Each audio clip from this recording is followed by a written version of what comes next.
Hi guys, welcome to our channel Career Fast Updates. Andhra Pradesh EAP set రాసి web counselling కోసం wait చేస్తున్న స్టూడెంట్స్కి latest update అయితే వచ్చింది. ఏపీ ఈఏపీ సెట్ 2024 సంబంధించి డిక్లరేషన్ మళ్ళీ స్టార్ట్ చేయడం జరిగింది.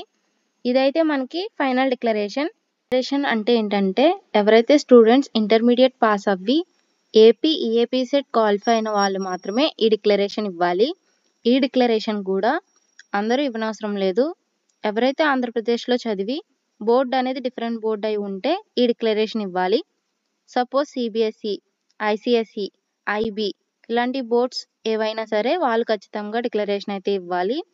ఆల్రెడీ ఇచ్చిన వాళ్ళు అవసరం లేదు, కానీ ఫెయిల్ అయ్యి మళ్ళీ సప్లిమెంటరీ ఎగ్జామ్ రాసిన ప్రతి ఒక్కళ్ళు ఇవ్వాల్సి ఉంటుంది.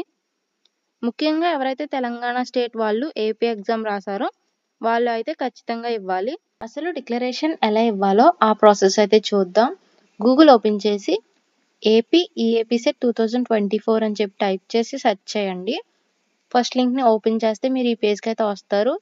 లేదంటే నేను డిస్క్రిప్షన్లో లింక్ అయితే ప్రొవైడ్ చేస్తాను.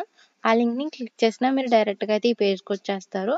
నెక్స్ట్ ఇక్కడ డిక్లరేషన్ ఫామ్ అని చెప్పి చూపిస్తుంది కదా, only for students who qualified in EAP set and passed qualifying examination.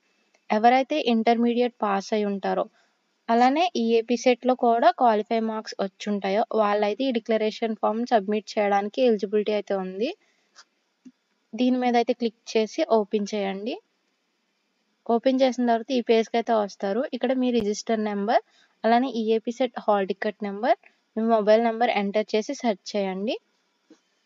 ఇదైతే డిక్లరేషన్కి ప్రాసెస్ అన్నమాట. అలానే AP board of intermediate education students need not upload. ఎవరైతే AP board of intermediate education students ఉంటారో వాళ్ళైతే ఈ డిక్లరేషన్ అనేది సబ్మిట్ చేయవసరం లేదు. అలానే కొంతమంది ఏపీ ఈఏపీ సెట్ 2024 ఎగ్జామ్ రాసి క్వాలిఫై అయిన ర్యాంక్ అయితే రాలేదు.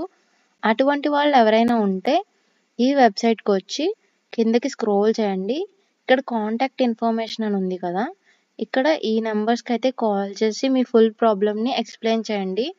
లేదనుకుంటే ఈ మెయిల్ ఐడికి మీ ఫుల్ డీటెయిల్స్ అన్నీ మెన్షన్ చేసి మెయిల్ అయితే సెండ్ చేయండి. Like hall ticket number, register number, మీ ఇంటర్ మార్క్స్, మీరు ఏ బోర్డులో అయితే చదువుకున్నారో ఆ బోర్డ్ నేమ్, ఇవన్నీ మెన్షన్ చేసి అయితే మెయిల్ సెండ్ చేయండి. ఈ డిక్లరేషన్ ఫామ్ అయితే మనకి 3 days అవైలబుల్గా ఉంటుంది. ఎవరైతే ప్రాసెస్ కంప్లీట్ చేసుకోలేదో వెంటనే కంప్లీట్ చేసేసుకోండి. అలానే చాలామంది స్టూడెంట్స్ డిక్లరేషన్ ప్రాసెస్ కంప్లీట్ చేసి కౌన్సిలింగ్ కోసం అయితే వెయిట్ చేస్తున్నారు. అసలు ఈ ఇయర్ కౌన్సిలింగ్ ఎందుకు లేట్ అయిందంటే లాస్ట్ ఇయర్ గవర్నమెంట్కి కాలేజెస్ వాళ్ళకి ఫీజు కోసం చాలా డిస్కషన్స్ అనేవి జరిగాయి. ఫీజు పెంచాలి అని కాలేజెస్ అయితే డిమాండ్ చేశాయి. ఫీజు పెంచితేనే కౌన్సిలింగ్కి వస్తామని కాలేజెస్ అయితే చాలా డిమాండ్ అయితే చేశాయి. కానీ గవర్నమెంట్ పెంచలేదు, ఎందుకంటే పూర్తి రీఎంబర్స్మెంట్ అయితే స్టూడెంట్స్కి గవర్నమెంట్ నుంచి అయితే వస్తుంది. సో ఫీజు పెంచితే గవర్నమెంట్కి అయితే ఇబ్బంది అవుతుంది. కాబట్టి నెక్స్ట్ ఇయర్ పెంచుతామని గవర్నమెంట్ అయితే చెప్పింది. కానీ చాలా కాలేజెస్ కౌన్సిలింగ్కి అటెండ్ అవ్వలేదు. కాబట్టి స్టూడెంట్స్ అయితే చాలామంది నష్టపోయారు. సో ఈసారి అలా కాకుండా ఫీజు పెంచితేనే కాలేజెస్ వాళ్ళు కౌన్సిలింగ్కి వస్తామని డిమాండ్ చేశారు. అలానే హైకోర్టులో పిటిషన్ వేశారు. కోర్టు అయితే ఫీజు పెంచుకోవచ్చు అని తీర్పు ఇచ్చింది. మళ్ళీ అపీల్ చేస్తూ పిటిషన్ అయితే వేశారు.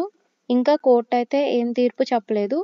కోర్టు నుంచి రిప్లై వచ్చిన దాని ప్రకారం కాలేజ్ వాళ్ళు అయితే ఫీజు పెంచుకోవచ్చు. త్వరలో మనకి కౌన్సిలింగ్ డేట్స్ అయితే రిలీజ్ అవుతాయి. దీనివల్ల అయితే మనకి కౌన్సిలింగ్ అయితే లేట్ అయింది. ఇంకా కోర్టు నుంచి డెసిషన్ అయితే రావాలి. అలానే గవర్నమెంట్ నుంచి కూడా డెసిషన్స్ ఇవన్నీ పూర్తి అయ్యాక మనకి కౌన్సిలింగ్ అయితే స్టార్ట్ అవుతుంది.